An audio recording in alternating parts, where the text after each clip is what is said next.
وہ اپنی بیٹی کے غم سے نکل بھی نہیں پاتے کہ انہیں ایک اور قید میں ڈال دیا جاتا ہے۔ یہیں پر کہانی کا مرکزی تصادم شروع ہوتا ہے، ایک عام فرد کا سچ بمقابلہ سرکاری اداروں کا بیانیہ۔ خاندان بے بسی کی حالت میں ہسپتال میں بند ہوتا ہے جب گینگ وو کے پرانے چھوٹے سے فون پر ایک کال آتی ہے۔ اور دوسری طرف سے اس کی بیٹی یون سیو کی آواز آتی ہے، وہ زندہ ہے۔ وہ ایک بڑے نالے یعنی سیور میں پھنسی ہوئی ہے۔ یہ تو سب کچھ بدل دینے والا لمحہ ہے، ایک امید کی کرن۔ لیکن جب گینگ وہ یہ بات ڈاکٹروں اور پولیس والوں کو بتاتا ہے تو کوئی اس کی بات پر یقین نہیں کرتا۔ انہیں لگتا ہے کہ وہ یا تو غم کی وجہ سے صدمے میں ہے یا پھر اس مفروضہ وائرس نے اس کے دماغ پر اثر کیا ہے۔ کہ وہ وہم کا شکار ہو گیا ہے۔ بالکل، اور یہ سرکاری اداروں کے عدم اعتماد کو ظاہر کرتا ہے۔ ان کے پاس ایک زندہ گواہ ہے، ایک باپ جو اپنی بیٹی کی آواز پہچانتا ہے، لیکن وہ اپنے پروٹوکول اور مفروضوں پر زیادہ بھروسہ کرتے ہیں۔ پولیس والا تو اسے کہتا ہے شاید تم نے کوئی خواب دیکھا ہو۔ جی، اور یہ وہ لمحہ ہے جب خاندان کو احساس ہوتا ہے کہ یہ نظام ان کی مدد نہیں کرے گا۔ اگر انہیں اپنی بیٹی کو بچانا ہے تو انہیں اس نظام کو توڑنا پڑے گا۔ تو پھر یہ خاندان جو اب تک کافی ناکارہ اور بکھرا ہوا نظر آ رہا تھا، وہ معاملات اپنے ہاتھ میں لے لیتا ہے۔ وہ ہسپتال سے ایکشن فلموں کی طرح فرار ہوتے ہیں اور پھر وہ کام کرتے ہیں جو کسی نے ان سے توقع نہیں کی تھی۔ ہاں، اور یہی اس کہانی کی خوبصورتی ہے۔ یہ کوئی تربیت یافتہ فوجی نہیں ہے۔ نہیں، بالکل نہیں۔ یہ ایک سنیک سٹال کا مالک، ایک ایسی تیر انداز جو مقابلوں میں ہمیشہ آخری لمحے پر چوک جاتی ہے، اور ایک ایسا گریجویٹ جسے نوکری نہیں مل رہی۔ لیکن وہ اپنی ساری جمع پونجی اکٹھی کرتے ہیں، کچھ جرائم پیشہ لوگوں سے رابطہ کر کے ایک پرانی گاڑی، کچھ ہتھیار اور سیور سسٹم کا نقشہ خریدتے ہیں۔ وہ ایک غیر متوقع ٹیم بن جاتے ہیں جس کا مقصد صرف ایک ہے، یونسیف کو ڈھونڈنا۔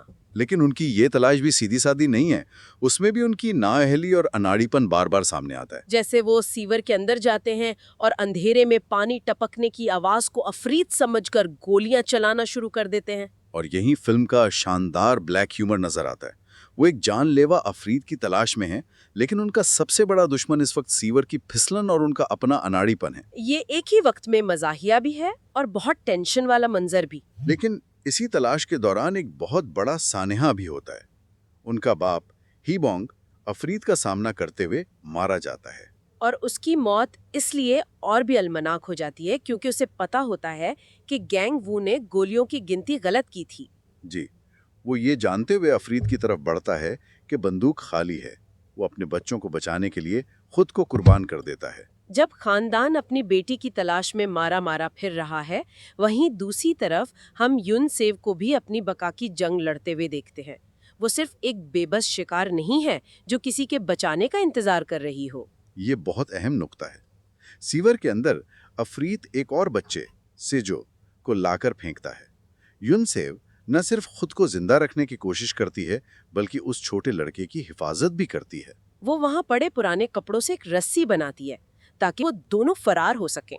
یہ ظاہر کرتا ہے کہ ہمت اور حوصلہ اس خاندان کے خون میں ہے، چاہے وہ گینگ وو کی طرح اناڑی ہوں یا یون سیو کی طرح کم عمر، ان سب کے اندر ایک غیر معمولی طاقت چھپی ہوئی ہے۔ اسی دوران گینگ وو دوبارہ پکڑا جاتا ہے اور اسے ایک لیب میں لے جایا جاتا ہے جہاں اس پر تجربات کیے جاتے ہیں، اور یہیں پر کہانی کا سب سے بڑا راز فاش ہوتا ہے۔ ایک امریکی ڈاکٹر اپنے کوریائی ساتھی کو چھپکے سے بتاتا ہے کہ یہ وائرس والی بات شروع سے ہی جھوٹ تھی۔ جی، وہ بتاتا ہے کہ جس امریکی فوجی کی موت ہوئی تھی وہ کسی وائرس سے نہیں بلکہ آپریشن کے دوران لگنے والے صدمے سے مرا تھا۔ اور جن لوگوں کو قرنطینہ میں رکھا گیا تھا ان کے ٹیسٹ بھی منفی آئے، کوئی وائرس تھا ہی نہیں۔ بالکل، یہ سب ایک غلط فہمی یا شاید جان بوجھ کر پھیلائے گئے غلط معلومات تھیں تاکہ صورتحال پر قابو پایا جا سکے۔ مجھے ہمیشہ یہ بات حیران کرتی ہے کہ جب سچ سامنے آتا ہے کہ کوئی وائرس تھا ہی نہیں تو بھی نظام اپنی غلطی ماننے کے بجائے مزید خطرناک قدم اٹھاتا ہے۔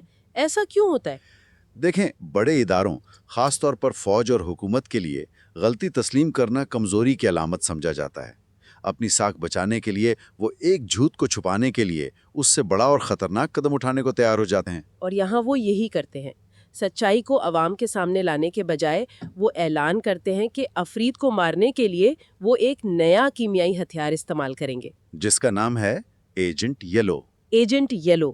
یہ نام سنا سنا سا لگتا ہے۔ اور اس کا انتخاب اتفاقی نہیں ہے، یہ واضح طور پر ویتنام جنگ میں استعمال ہونے والے ایجنٹ اورنج کی طرف اشارہ ہے۔ اچھا، فلم یہاں امریکی فوجی موجودگی اور اس کے غیر ارادی تباہ کن نتائج پر ایک گہری تنقید کر رہی ہے۔ ستم ظریفی دیکھیں، مسئلہ پیدا بھی ایک امریکی حکم سے بہائے گئے کیمیکل سے ہوا اور اب اس کا حل بھی ایک امریکی کیمیکل سے کیا جا رہا ہے۔ کہانی ایک مکمل دائرے میں گھوم کر وہیں آ جاتی ہے۔ گینگ وو جو لیب میں قید ہے اور جسے انگریزی ٹھیک سے سمجھ نہیں آتی، وہ ڈاکٹر کی گفتگو سے صرف 3 الفاظ سنتا ہے، نو وائرس۔ اور یہ 3 الفاظ اسے وہ طاقت دیتے ہیں جس کی اسے ضرورت تھی۔ وہ ایک نرس کو یرغمال بنا کر وہاں سے فرار ہو جاتا ہے۔ جی، اور اب پورا خاندان جو الگ الگ ہو چکا تھا، آخری جنگ کے لیے ایک پل پر اکٹھا ہونے والا ہے۔ اس کا بھائی نم اپنے ایک دوست کی مدد سے یونگ سیو کے فون کال کو ٹریس کر لیتا ہے۔ ہاں، اور اس سے پتہ چل جاتا ہے کہ وہ کس سرور میں ہے۔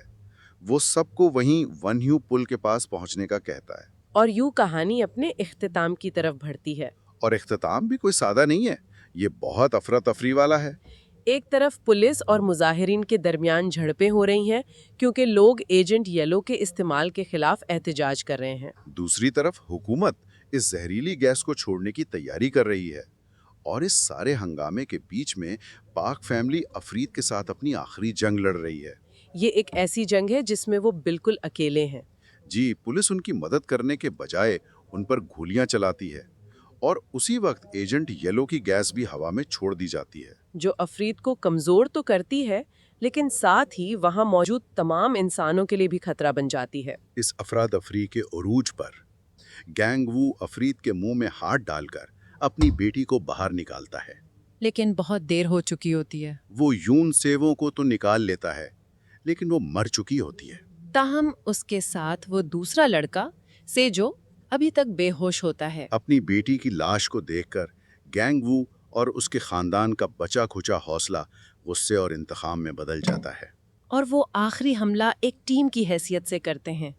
یہ وہ لمحہ ہے جب یہ بکھرا ہوا خاندان واقعی ایک ہو جاتا ہے۔ نم، جس نے ایک بے گھر شخص کی مدد سے مولوٹوف کاکٹیلز بنائے تھے، انہیں افرید پر پھینکتا ہے۔ جب اس کا آخری بم ہاتھ سے پھسل جاتا ہے تو اس کی بہن نم جو ایک قومی سطح کی تیر انداز ہے، آگے آتی ہے۔ وہ اپنے ایک تیر کو آگ لگا کر ٹھیک افرید کی آنکھ میں مارتی ہے، جس سے وہ تڑپ اٹھتا ہے۔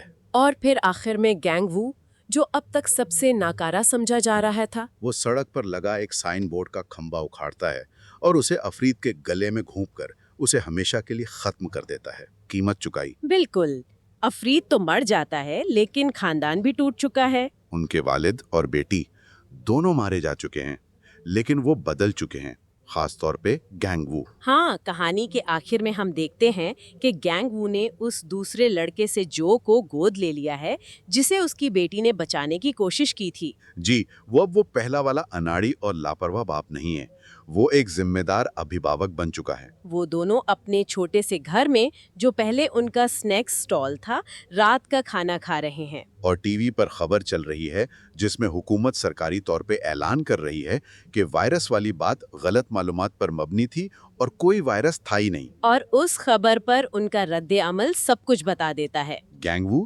صرف ریموٹ اٹھا کر ٹی وی بند کر دیتا ہے تاکہ وہ سکون سے کھانا کھا سکیں۔ اسے اب سرکاری تصدیق کی کوئی ضرورت نہیں ہے۔ وہ اس سچائی کو اپنے تجربے، اپنی قربانیوں سے جان چکا ہے۔ اس نے اپنا سکون اس ناکام نظام سے باہر اپنے اس نئے چھوٹے سے خاندان میں تلاش کر لیا ہے۔ یہ کہانی ہمیں ایک بہت اہم سوال کے ساتھ چھوڑ جاتی ہے۔ جب وہ نظام جن پر ہماری حفاظت کی ذمہ داری ہے خود ہی ناکام ہو جائیں، جھوٹ بولیں اور سچائی کو چھپائیں، تو پھر اصل ذمہ داری کس کی ہے؟ کیا یہ ان عام لوگوں کی ہے جو صحیح کام کرنے کے لیے قوانین توڑنے پر مجبور ہو جاتے ہیں، یا ان اداروں کی جنہوں نے اپنی لاپرواہی سے پہلے افرید کو جنم دیا اور پھر اپنے تکبر سے اس تباہی کو مزید بڑھاوا دیا؟ یہ سوال صرف اس کہانی کا نہیں، بلکہ شاید ہم سب کے لیے سوچنے کا ایک نقطہ ہے۔